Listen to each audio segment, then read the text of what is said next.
Ladies and gentlemen, today we got the new character Liliam. They have released the information on her in the Etheria chart, and yep, let's just jump into her kit and hopefully I'll help you out in analyzing what she does, and maybe you will decide on whether or not you want to pull off for her, right? Now, we will go with our summary in this PowerPoint first, and then we'll go back and forth with the preview video. Hopefully, it will give you a good image of what she's all about. Now, we won't waste much of your time. Let's just start. Before we start, appreciate Etheria for sponsoring today's video. Download the game using my QR code on screen or my link in the description. You support your boy. And we'll jump into the video now. Liliam overview. She's a PvP single target DPS / control character. We will cover like her kit later. And second point, she's an insane CC counter. We'll just right away go back to the preview video. Basically, with her S1 here, we just skip ahead. It is a damage dealing move. It heals a bit for yourself, but there's an exclusive passive mentioned by the video. It grants her immunity to all crowd control, and not only that, turn meter decrease effects. Just by that exclusive passive alone, she is an insane counter to any CC main comp. So the Obos, the Kazuyos, right? Because you cannot stun her, you cannot control her, you cannot even push her back. She will guarantee that she will take the turn so long as she's alive. Now, third point, she's a Revelation user. We know how annoying Revelation is. There are counters for Revelation, but a lot of players, especially you and I, which are not like at the top flight, RTAs yet, Revelation's still a very annoying playstyle. Even high up there is still pretty annoying, but given there's more counters now, Liliam might be a person that's gonna be an addition to the Revelation gang. Point number 4, she has shield piercing and max HP reduction. This is from her S3. Now we'll skip ahead just to let you check it out, right? So her S3 is right here. It grants herself attack up and speed up. And you'll notice from the preview, she hits the enemy multiple times. That looks like 3 to 4 times, right? And this skill, Ignore Shield, reduces max HP as well by a portion of damage. Now, that is what the preview has shown. And from all of that, we would understand that that is one of her main mechanics, right? Ignoring shield. So Hell Kit somehow is even worse now. And Artisan is actually going to be quite countered now. So think about the hold-ins. Those are going to have some issues with the shield piercing. They're just going to insta-die if you're too low. Max HP reduction is always good for like the annoying Ling Laws and all that. Getting rid of max HP, making them easier to kill. So Liliam overall just looks really strong already for PvP fanatics. Do note, the first word of her point 1 is PvP. She mainly should be a PvP character. Can use her in PvE, yeah, but there's not much reason to, in my opinion. And yep, let's just continue on. Now, I didn't mention where she controls the enemy. She has skills for that. We'll just jump into it. Liliam's skill 1. Let's just like break it down. We're going to show you what a skill 1 does. It has an insane passive which stops a whole mechanic. I don't know why I said steps here, but it stops a whole mechanic where she's immune to all crowd control. I'm really good at typing today. Crowd control and turn meter decrease effects. So she can't be Kazuya with point 2 here, can't be Obol, can't be Kraken. All of these can't be Miyotas. All these annoying CC teams that is actually quite strong when you play them correctly cannot touch the Liliam that well. Now, does that mean Liliam is immune to Revelation Obol, Revelation Kazuya, and all of that? Not quite. She will still die if you kill her fast enough. But the fact that you cannot push her back means if you have a really fast Liliam, they outspeed with a Mio. Mio can't even push Liliam back. You might just one-shot someone like Speedy, right? You might just one-shot someone slower than you with Liliam. Now, it all also depends on her base speed. We don't know about it yet. They didn't show the stats, which is weird in my opinion, but I doubt she'll be too slow considering the type of kit she has, which you don't need to get the turn 1. You just need to be faster than maybe their second character. Then Mio goes in, can't get you to turn, or at least can't decrease your turn meter, and you may be the cut there. That is an idea with Liliam. So that's the skill 1. There's also a healing mechanic on the skill 1 based on damage dealt, making her a solid bruiser choice as well, considering the S3 that actually ignores shield and reduce max HP. So just by that, it looks like Liliam can do a lot of things, right? Just on paper, we are missing a lot of intricacies for sure. But yep, that is for the skill 1. Let's move on to skill 2. Now, this is one of the big ones as well. Skill 2, single target damage. So do note, she only has single target damage so far. And spoiler alert, she only has single target damage, which is cool. If she does AoE and Revelation, she would just break the game. But most importantly, I feel like this skill 1 passive is like the biggest thing. Let's just continue. Skill 2. Damage increases based on the missing HP on the enemy. This is only a single target damage, and it's based on missing HP on the enemy, so it's designed to be used after you use S3. S3 goes in, does a lot of damage. S2 follows up, does even more damage, right? Now, you don't get an extra turn, or at least they don't show it in the stream or in her kit. But I doubt you get an extra turn, right? It's usually just S3, and then you wait, skill 2, and go ahead. Try to like, decrease their HP as much as you can.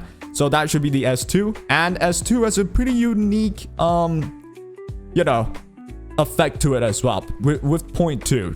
If the target you attack is below a certain HP, it is guaranteed to stun the enemy. Now, in the stream, they mentioned guaranteed to stun. Let me just go back to the stream and go to the skill 2. There we go, skill 2. It's 2 instances of single target damage. Revelation can proc here, but you usually want S3, right? But yep, as you can see here, we're showcasing her. They're showcasing her in PvE, and especially in Doki Doki. This is like the only one where stuns really do matter. It's a guaranteed stun, so there's no RNG there. So that kind of low-key means Doki Doki would be a solid choice for S2. I won't even lie, right? But it depends on how our AI functions as well. But yep, once this kills one enemy, the others are guaranteed to stun. Now, it's not mentioned if F accuracy matters. The trailer just says guaranteed to stun. If F accuracy does not matter, if this is ignore ER, she is even more broken, right? And in fact, she's the best DPS for Doki now at that point, because you just kill one, which is just what you need to do anyway. You stun everyone else, guaranteed. That might be really good if F accuracy does not matter, but I doubt that. They didn't mention it in the stream though, but we'll see what happens with her, right?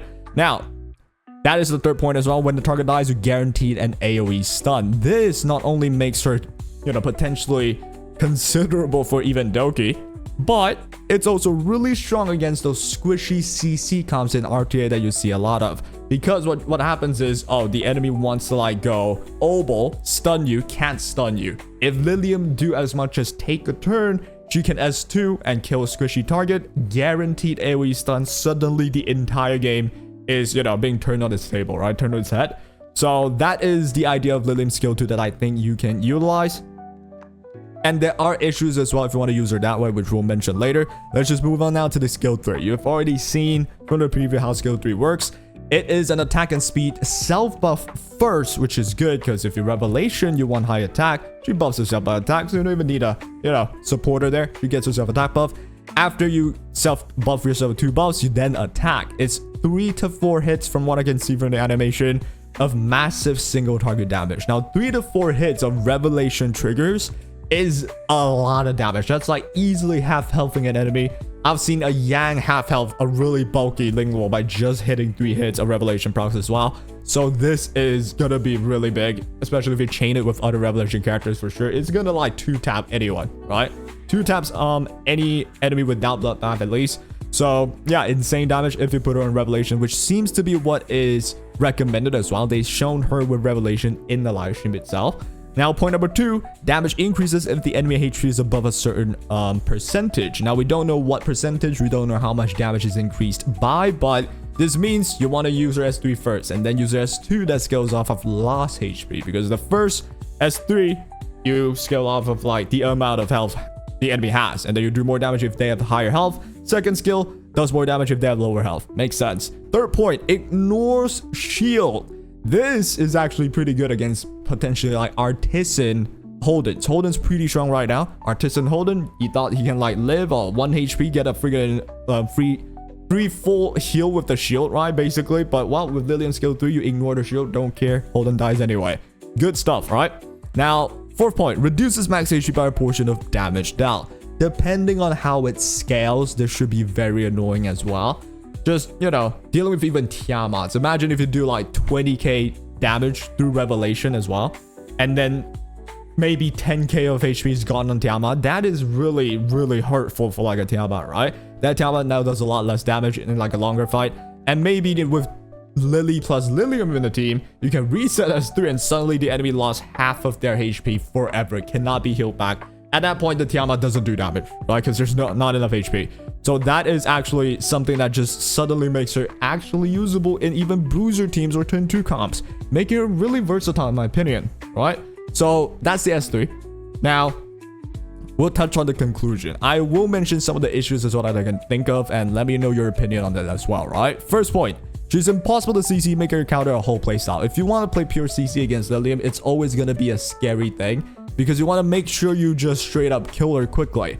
And some CC comps, they run Oboe, they run Kraken, they don't go Revelation. They make sure Kazuyo has like enough turn order, enough turn cycling to permanently sleep you or freeze you, all of that. Some do run Revelation, and I will say Liliam is certainly weak to just double Revelation insta killing her, right? But she cannot be pushed back, so you want to utilize that, which does make her like it makes her counter CC for sure and counter turn meter decrease, but doesn't mean she just is immune to other Revelation teams, right? But in that sense, that also just means, oh, if she outspeeds, CC can't be pushed back. She is now an issue for even other Revelation teams.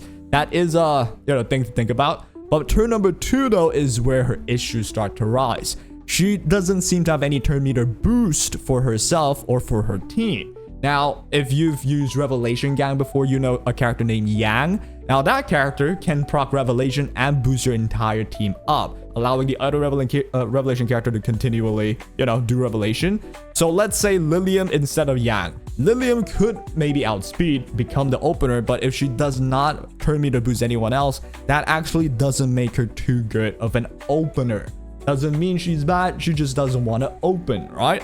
Now, if there's no turn meter boost, that's okay. Does she have pushback for Revelation spammers, right? If you want to use her as an opener, depends on her speed and everything, we don't know it yet. But if she wants to be the fastest character of your team, she needs to have a turn meter boost or pushback, so your entire Revelation spammer can go up and one-shot your enemy before they get to cut. That was always the idea. We did not see whether or not she has all of that in the live stream, in the trailer. Chances are she doesn't really have them though.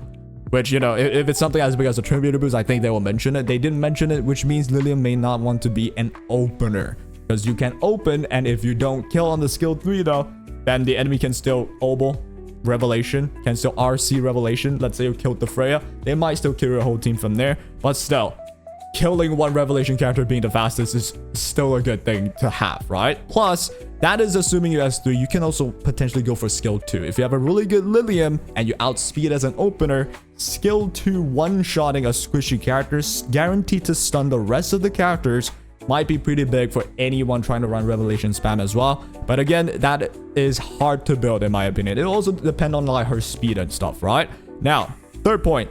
She can also be a strong bruiser too with the sustain on S1 because she does get minor heal based on the damage on S1 and the shield ignore and max HP reduction on S3.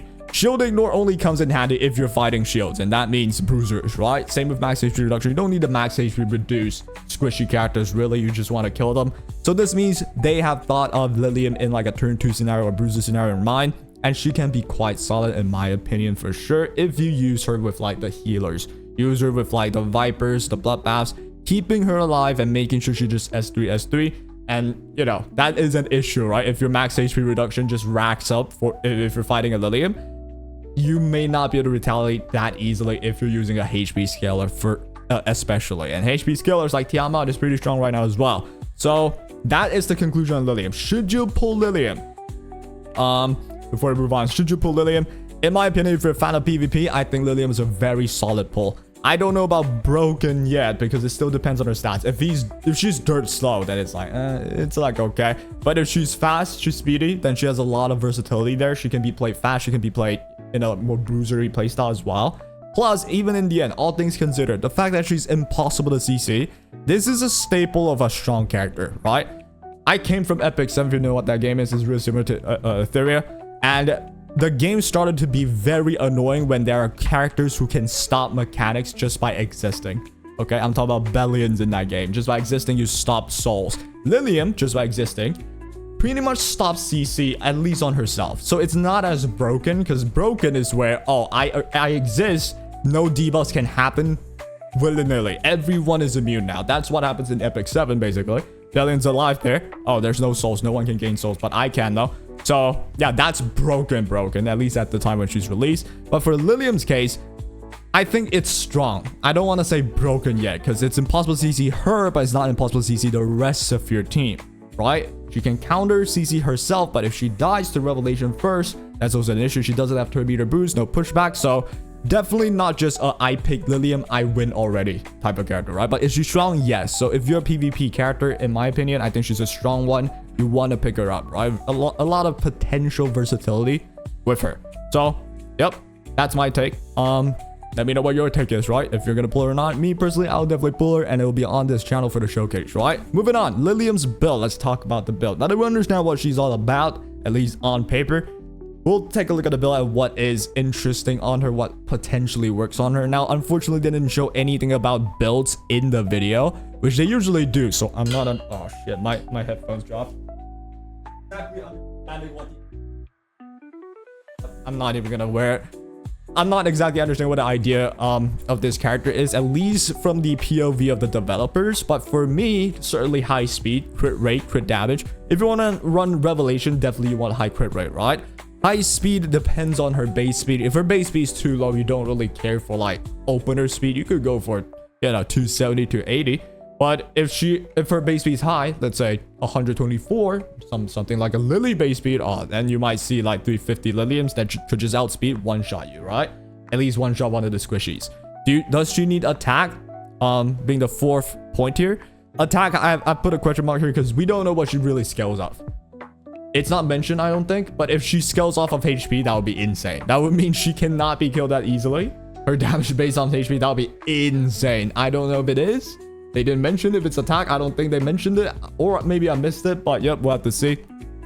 But otherwise, high speed, high crit rate, high crit damage seems to be like the easy answer. The crit damage might also be up in the air depending on like how good her damage output is. If she's good enough to just do enough damage in Revelation with 100% crit, then that might be all you need to do. So yeah, the priority I've sorted it based on this, right? You want high speed to start, and then crit rate, and then the rest. So shout, easily Revelation in my opinion. That's what's shown in the live stream, not live stream, in the trailer itself. Are there any other shells that you can use on a Liliam? Still, it has to depend on her kit, what she scales off of. If she scales off HP, it opens to a Lighthouse Bloodbath build. I won't even lie. But we don't know yet. We don't know that yet. And the fact that they've shown Revelation shell on their Liliam in the trailer probably means she scales off attack, because you want Revelation characters to have high attack, right? That's just my, you know, expectations. But we'll see what happens when she's released. Third point. What sets, right? Swift Rush, Swift Raid seems to be the simplest one for Revelation characters. Any others depends on scaling. I'm pretty sure she's scaled based on attack. Otherwise, you wouldn't put a Revelation shell on the trailer. So if she's based on HP, then you're open to a lot of other options. Swift Smite may be there. I mean, Swift Smite doesn't really matter, but you know, there will be other options, other builds that's more bulky and bruisery. But for now, she seems to be a Revelation spam type character, which is annoying. And we'll see what happens with Liliam once she gets released, right? And that will be all for my pre-release analysis on Liliam. Hopefully helped you out. Let me know if you want to pull for her, and let me know if you think she's like, you know, insane broken, or maybe you think she's just whatever. In my opinion, she's just straight up a strong character. I don't know about broken SSS tier yet, but I think she's just a strong character. She won't be like the worst ever, right? 100%. So I will definitely be pulling for her as a PvP fan. And yep, we will see you once she gets released, and I'll post videos here. I am streaming soon as well, I think in about 3-4 hours. And I hope to see you there. Pop in on YouTube live, pop in on Twitch, all that. And yeah, that'll be all. Take care.